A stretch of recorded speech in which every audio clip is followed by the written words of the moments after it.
Alrighty, so here we see the back of the skirt. I can't get it fully closed because the mannequin's stiff, but that's kind of how the skirt was. It was worse than this, but it was quite a bit tighter across here. I did not like the way it just kind of swooped in around this area. So we put the other skirt with the floof, and that did help. But the other thing we did was we went ahead and we split the here, sorry. There we go. All right. So, split the front. As you can see, their storage is still pretty messy around here. But we split the front up, and that really, like, it still looks tight on the mannequin, but when it's on me, it's not pulling like that. And Abigail went ahead and kind of pleated this up, as you can see right here. And that is then just really alleviates that strain. And then with this sheer underlay, when it's on me, it fills out pretty nice. And it's so we took it up here in this part we stitched this up, and then that's the necklace that I'll be wearing with it. That's a necklace that I made about maybe 5 years ago. So I found a gold stone in the Springfield Leather Company, and it was so pretty, and the particular size that I also purchased these dyed Paua shell to go with it. And then I created this was part of, wait a minute, sorry, drifted there. These were available there at the store for a setting. So I made this with wire wrapping to kind of imitate its look. And I made that, and as you can see, it's a little messy on the back, but that's the main focal point. And then the rest of these, like these are crystal shards, just quartz, normal quartz, and then a few little pieces of shiny, hopefully that's showing up in the light. Then this, I'm not sure, it's kind of like an opalite type of incandescent bead there. And then I also put in this as our kind of attachment between the two strands. And this is just a little bead with a really pretty tree design that I liked that was also in blue. And then I finished it off, and this is one of the clever things I like about this is when you make your own jewelry, I put a snap on both ends. So if I wanted to extend this necklace and make it lay down further down, I could put just kind of snap a separator into there. Anyway, so I've got to do a couple of key things here.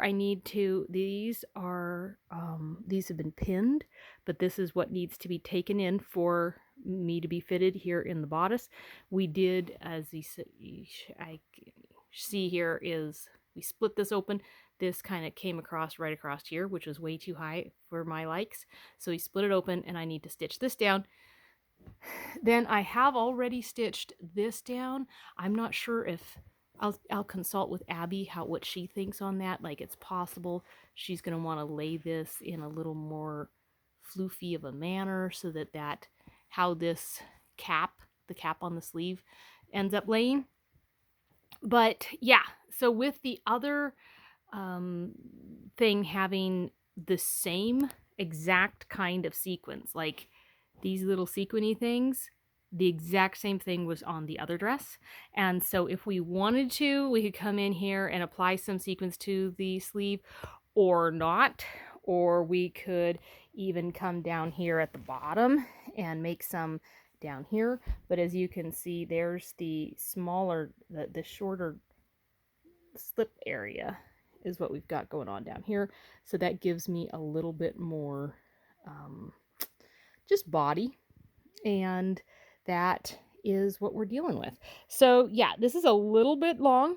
It is long for my height, even after we took up the the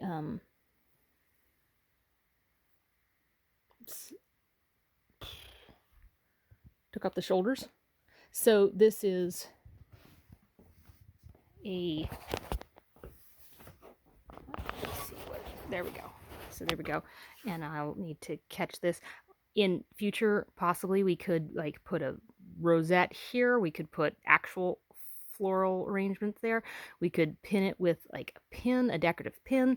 The era that we're kind of being inspired by here is the 1910s, like I said in the other video. So we've got a lot. They did so many different things in the 1910s that you could just really kind of go wild on that. So yeah, it's got some nice swish and sway. I think this upper, this makes a very warm outfit that I can wear in cold weather. And you know me, I've got easy to get sick after a chill, so I definitely want to not risk that.